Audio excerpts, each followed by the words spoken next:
योजना लेके आएगी कि इस देश के नौजवानों को मुफ्त में 5 करोड़ कटोरा बांटा जाएगा।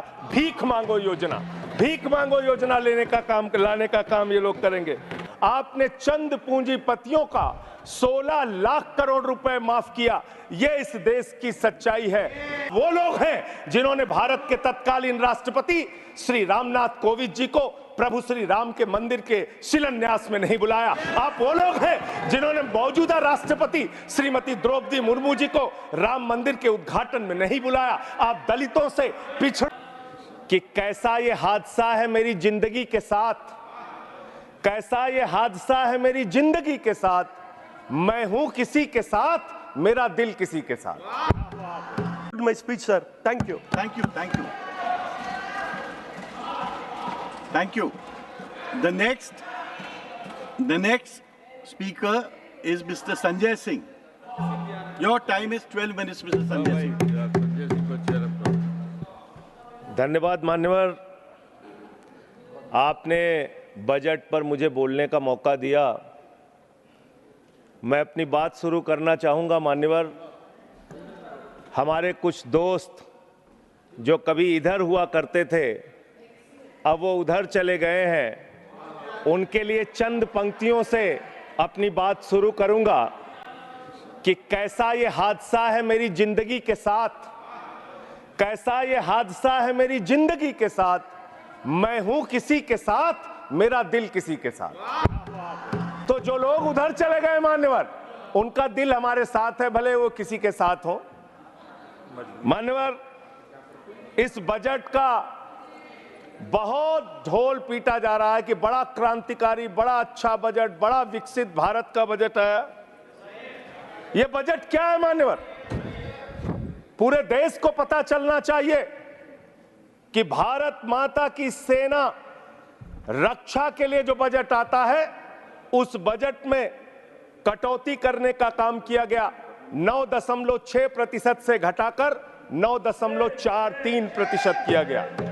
भारत का अन्नदाता किसान जो अपने खून पसीने से देश को चलाने का काम करता है मान्यवर, उसका बजट, कृषि का बजट 3.2% से 20% से घटाकर 3.15% किया गया।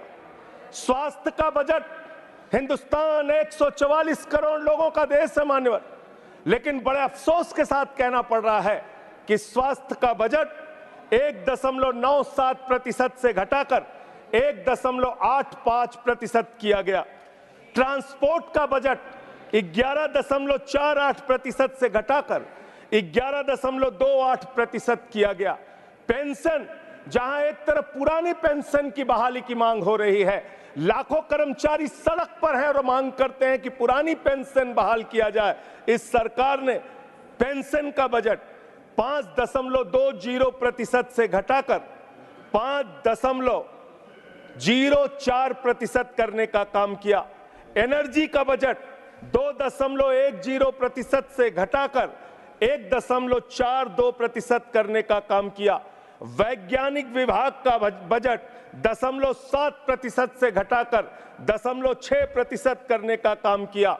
फूड सब्सिडी का बजट 4.38% से घटाकर 4.25% करने का काम किया। नॉर्थ ईस्ट के विकास का बजट, मणिपुर की तो चर्चा आपने नहीं की, लेकिन नॉर्थ ईस्ट के विकास का बजट आपने 0.13% से घटाकर 0.12% करने का काम किया। सामाजिक कल्याण, जिसमें आपका बिल्कुल यकीन नहीं है, उसका भी बजट आपने घटाया। 1.22% से घटाकर 1.17% करने का काम किया।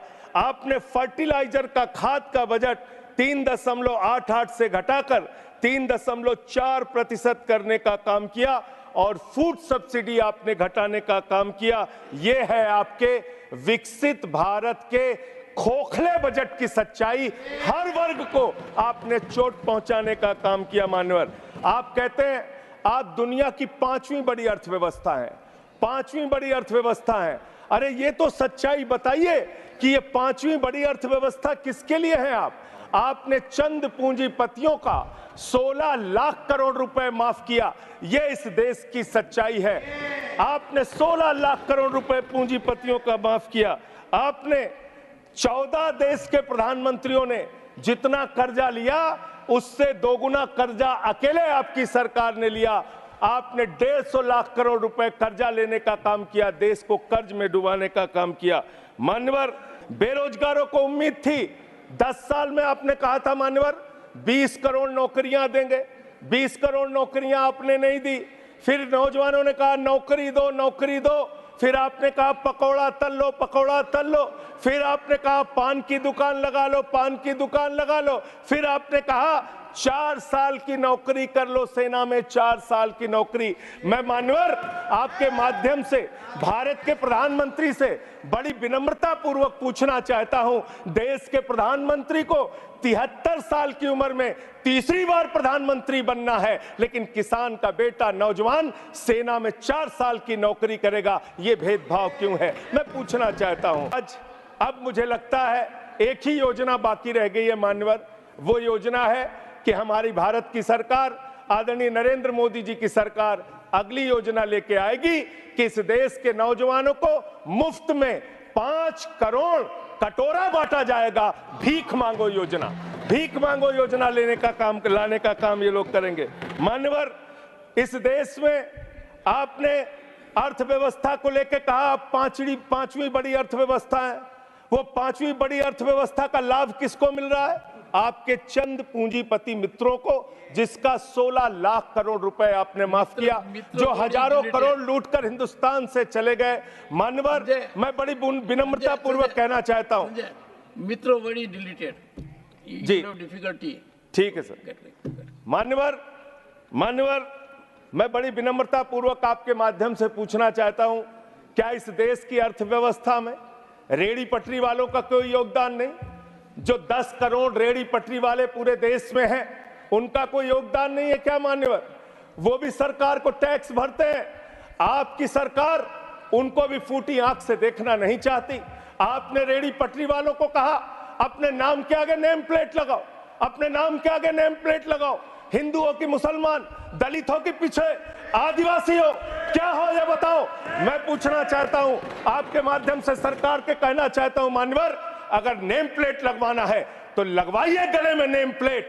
नीरव मोदी के गले में नेम प्लेट लगवाइए कि 20,000 करोड़ रुपए हिंदुस्तान का वो बाकी है, लगवाइए नेम प्लेट।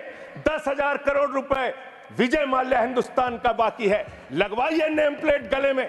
ललित मोदी के कि 3,000 करोड़ रुपए हिंदुस्तान का लूट के भाग गया, लगवाइए नेम प्लेट मान्यवर। मैं कहना चाहता हूं नितिन संदेशरा के कि वो 6,000 करोड़ रुपए हिंदुस्तान का लूट के भाग गया, लगवाइए नेम प्लेट। अडानी के कि 2.5 लाख करोड़ रुपए का कर्जा आपने एक आदमी को दे रखा है, लगवाइए नेम प्लेट उन पूंजीपतियों को जिन्होंने हिंदुस्तान की बैंकों को खाली करने का काम किया। मान्यवर, एक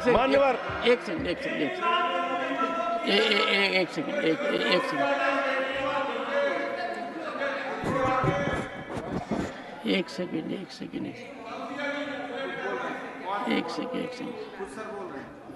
Honorable member, and you are a senior person. Sanjay ji, you are a senior person. धारा प्रवाह में आप काफी कुछ कह गए फिगर्स के बारे में, बाकी तो you can make your point, no difficulty about it. One second. So the figures which you have given, you will have tough time in proving them, because these have been taken in stride. So all that will be deleted, and we will, unless you have real, factually firmed up material, use a name. Otherwise, make your point. ठीक है sir, ठीक है sir, thank you sir, make your point. Thank you sir. मानवर, मैं तो ये कहना चाह रहा था आपके माध्यम से कि इस तरह के काम देश के अंदर नहीं होने चाहिए। भारत एक धर्मनिरपेक्ष राष्ट्र है और हम जानते हैं अपनी सामाजिक व्यवस्था में, मैं जानता हूं इनके मन में दर्द होगा मान्यवर, अभी चुनाव हारे हैं ये उत्तर प्रदेश में, तो वहां पर अगर कोई बोर्ड लगाएगा जाटव ढाबा, एक सेकंड, जाटव ढाबा कोई लगाएगा, कोई अपने ढाबे के आगे अगर वाल्मीकि ढाबा लिखेगा तो आप लोग उसके यहाँ खाने नहीं जाओगे। मैं जानता हूं आपकी मानसिकता। आप वो लोग हैं जिन्होंने भारत के तत्कालीन राष्ट्रपति श्री रामनाथ कोविंद जी को प्रभु श्री राम के मंदिर के शिलान्यास में नहीं बुलाया। आप वो लोग हैं जिन्होंने मौजूदा राष्ट्रपति श्रीमती द्रौपदी मुर्मू जी को राम मंदिर के उद्घाटन में नहीं बुलाया। आप दलितों से, पिछड़ों से, आदिवासियों से, अल्पसंख्यकों से, मुसलमानों से नफरत करने का काम करते हैं। ये आपकी सच्चाई है। इसलिए नेम प्लेट मत लगवाइए। नेम प्लेट लगवाना है तो जिन्होंने देश की बैंकों को लूटा है उनका नेम प्लेट लगवाइए। और मान्यवर, मैं आपसे, आपके माध्यम से इस सरकार से कहना चाहता हूं, इनका बजट पढ़ रहा था मान्यवर, जेलों को भी इन्होंने कम बजट दिया। अरे जेल का बजट तो बढ़ा दीजिए, 300 करोड़ रुपए जेल का बजट बढ़ा दीजिए। अरे अभी हमको जेल में भेजा है, कल तुमको जेल में आना है, तुम सबको जेल में आना है। जेल का बजट बढ़ा दो, जेलों को ठीक कर दो, अगला नंबर तुम्हारा है, तुम्हें जेल में आना है, इसलिए कम से कम जेलों को तो ठीक कर दो, अगला नंबर तुम्हारा। मैं जेल के बजट पे बोल रहा हूँ मानवर, मैं जेल के बजट पे बोल रहा हूँ। 300 करोड़ दिया, इनको जेल में आना है। वन सेकेंड सदन के नेताजी से मैं अनुरोध करूंगा कि ये बहुत मार्मिक अपील है जेल का बजट बढ़ाने के लिए, और इस पर आप गौर फरमाइए। धन्यवाद सर, धन्यवाद सर। ठीक है ना, धन्यवाद सर। एक पृष्ठभूमि भी है। मान्यवर, इसका ध्यान रखा जाएगा। अध्यक्ष महोदय, इन्होंने न्यायपालिकाओं के लिए जो बजट रखा वो नाकाफी है। दिल्ली के मुख्यमंत्री को सर इन्होंने पकड़ के जेल में डाल के रखा।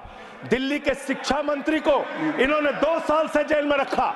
दिल्ली के स्वास्थ्य मंत्री को इन्होंने 2 साल से जेल में रखा। आप एक एक विपक्ष के नेता को पकड़ पकड़ के जेल में डालते हैं। हेमंत सोरेन को मुख्यमंत्री को जेल में आपने रखा, संजय रावत को जेल में रखा, अनिल देशमुख को जेल में रखा, सबको पकड़ पकड़ के आप जेल में रखते हैं। बंगाल के 3 मंत्रियों को आपने पकड़ के जेल में रखा। आपका मकसद ट्रायल कराना नहीं, न्याय दिलाना नहीं, आपका मकसद हम लोगों को पकड़ के जेल में रखना है। जितना जेल में डालोगे, मैं आपसे कहना चाहता हूं, जितना जेल में डालोगे उतना गर्त में जाओगे जिसको बजट नहीं देते। पंजाब के लोग, बस मेरे में से काट लीजिएगा सर, 1-2 मिनट काट लीजिए, मेरी पार्टी के उसमें से काट लीजिएगा। पंजाब के लिए सर, पंजाब का किसान अपना खून पसीना बहा के खेत में गेहूं पैदा करता है, धान पैदा करता है। आपने 8000 करोड़ रुपए पंजाब के विकास का पैसा रोक रखा है। विपक्ष के राज्यों का पैसा आपने रोक रखा है। ये भेदभाव क्यों कर रहे हैं आप क्यों कर रहे हैं? आप लिखते हैं राज्यों के विकास से देश का विकास है। ये आप राज्यों का विकास कर रहे हैं। एक एक करके टारगेट करके विपक्षी राज्यों के साथ आपने भेदभाव करने का काम किया। और अंत में कोई मुझे कह रहा था सारे बजट कम किए, शिक्षा के बजट को भी आपने कम कर दिया। मैंने इन लोगों से कहा शिक्षा से इनका कोई लेना देना नहीं है, शिक्षा से इनका कोई लेना देना नहीं। मान्यवर, क्यों लेना देना नहीं है? क्योंकि दिल्ली विश्वविद्यालय में मनुस्मृति पढ़ाने जा रहे हैं। ये लोग मनुस्मृति पढ़ाएंगे कि दलितों के, पिछड़ों के, जिनको आप शूद्र कहते हैं, अगर वो श्लोक सुन लेंगे तो उनके कान में पारा आप कैसे डालेंगे? ये पढ़ाई आप कराने जा रहे हैं दिल्ली विश्वविद्यालय में, ये पढ़ाई आप कराने जा रहे हैं। इसलिए मान्यवर, मैं आपसे यही कहना चाहता हूं, ये बजट हिंदुस्तान के किसान के खिलाफ है, ये बजट हिंदुस्तान के नौजवान के खिलाफ है, ये बजट हिंदुस्तान के व्यापारियों के खिलाफ है। ये बजट सिर्फ और सिर्फ मोदी जी के मित्रों के लिए बनाया गया है, मित्रों के लिए बनाया गया है, मित्रों के लिए बनाया गया है। The later part will not go on record. हाँ, honorable members.